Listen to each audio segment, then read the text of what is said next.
ඔන්න බලහන් මචං මේ මැෂින් එකේ පොඩි දෙයක් හදා ගන්න විදිය කියලා දෙන්න. දැන් බලන්න මෙන්න මේ වගේ තුනී මැටීරියල් එකක් කියලා දාංගෝ. ඔන්න බලන්න මේ මැටීරියල් එක මානකොට හරිද?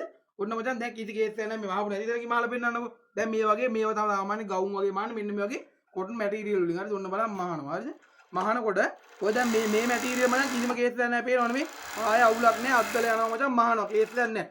දැන් මේක මහාමායන්තුල උඹලා ඉතින් මෙන්න මේ වගේ ටී-ෂර්ට් එකක් මෙන්න මේ වගේ මචං ටී-ෂර්ට් එකක් මහන්න ගන්නකොට මේකේ මචං සයිඩ් සීම් එක ගන්න ගත්තාම ආයි කස ගාලා ගන්න තියෙන්න ඕනේ.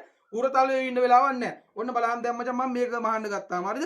ඔන්න බලන්න අර පේනවා අත් දන්නේ නැහැ මේ. හයියෙන් යන්න බෑ මේ. ඔන්න බලන්න නූලට වෙන දේ මේ. අත් දන්නේ නැහැ එක තැනක එනවා මේ. යන්නේ නැහැ මචං. මේක මෙහෙම මහන්න බෑනේ මේ. එක තැන කෙටි ගිහිල්ලා මචං යන්නේ නැහැ. බුස් දාලා මචං මේ මැෂින් එක අද්දලා යන්නේ නැහැ. මේ පේනවද මේ? එක තැන කෙටි ගිහිල්ලා තියෙන. ඕකට මචං කරගන්න තියෙන පොඩි සීන් එකක් තියෙනවා. හරිද? මෙන්න මේ පුට් ප්‍රෙෂර් එක හදා ගන්න තමයි තියෙන්නේ. මොකද මේ වගේ තුනී මැටීරියල් මම හොඳට මතක තියාගන්න මේ බෑ.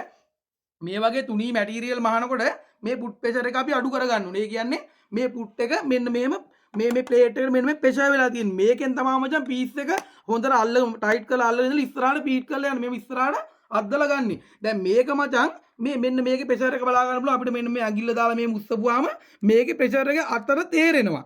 මේකේ සාමාන්‍යයෙන් ලයිට් ටෙන්ෂන් එකක් තමයි තියෙන්නේ. ඒ කියන්නේ සාමාන්‍ය ගාන තමයි ප්‍රෙෂර් එකක් තියෙන්න ඕනේ.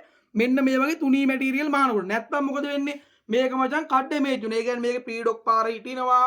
කඩ් ඩැමේජ් වෙලා මේක ඩැමේජ් වෙන්න පුළුවන් මේ වගේ තුනී මැටීරියල්. නමුත් මේ වගේ ටී-ෂර්ට් මානකොට පොඩ්ඩක් ප්‍රෙෂර් එක වැඩියෙන් තියෙන්න ඕනේ. මොකද කස ගාලා ගහන්න තියෙන්න ඕනේ. උරතල් වෙවි ඉන්න කාලයක් නෑ. මාන්න තියෙන්න ඕනේ බුස් ගාලා. දැන් ඒ වගේ වෙලාවට මොකුත් කැටේමක් දාන්න දෙයක් නෑ. මැකැනිකල් හොය වත්ත වඩේ දුවන්න දෙයක් නෑ. කරගන්න තියෙන්නේ පුට් ප්‍රෙෂර් එක ඇඩ්ජස්ට් කරගන්න එක තමයි. ඒක ඇඩ්ජස්ට් කරන්න ඕගොල්ලෝ දැනගෙන ඉන්න ඕනේ. කරන්න තියෙන්නේ මෙන්න මේකේ. මෙන්න මේකේ මචං මෙන්න මේ ප්‍රෙෂර් එක වැඩි කරගන්න ඕනේ. වැඩි කරගන්න කරන්න තියෙන්නේ මෙන්න මේක කරකලා මෙන්න මෙහෙම යටට කරගන්න ඕනේ. ඒ කියන්නේ මේක ඇතුල් පැත්තට කරගන්න ඕනේ. මේ කූර මේ ඇතුළට බහින්න. මෙන්න මෙහෙම මචං කරකාල්ලා මචං. පුට් ප්‍රෙෂර් එක මෙන්න මේ දැන් මේක අතින් අල්ලවලා මේ අතර හොඳට ප්‍රෙෂර් එක තේරෙනවා.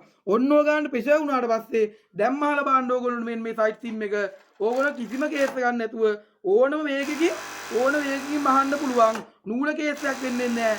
ඔය දැන් බලන්න නූල මේ පරිමායෙන් මාලා මේ නූල එකම ගානට ඇවිල්ලා තියෙනවා. දැන් ඉවලේ වගේ කෙටි අනම්මනම් චොර වෙවි මොකුත් උන්නේ නැහනේ. ගෙලින්ම ගානට ඇවිල්ලා තියෙනවා. හරිද?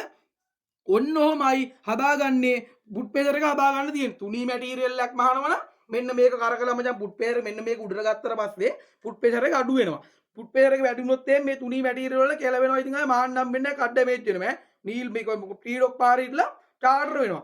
මේ වගේ ටී-ෂර්ට් මානකොට එහෙම බෑ. කස ගාලා මහන්න තියෙන්න ඕනේ. මෙන්න මේක පොඩ්ඩක් පල්ලෙහාට කරලා මේක ප්‍රෙෂර් එක වැඩි කරගත්ත ගමන් සරලයි කතන්දරේ මහන්න පුළුවන් බුස් ගාලා. ඕක හොඳට ඔලුවට දාගන්න. මේ වගේ දේවල් පොඩි දේවල් වලට මැකැනිකල් ඔය වාත වෙන්න එපා. මේ වගේ දේවල් ඉගෙනගෙන හොඳට ඔලුවට දාගන්න. ඉතරයි කතන්දරේ.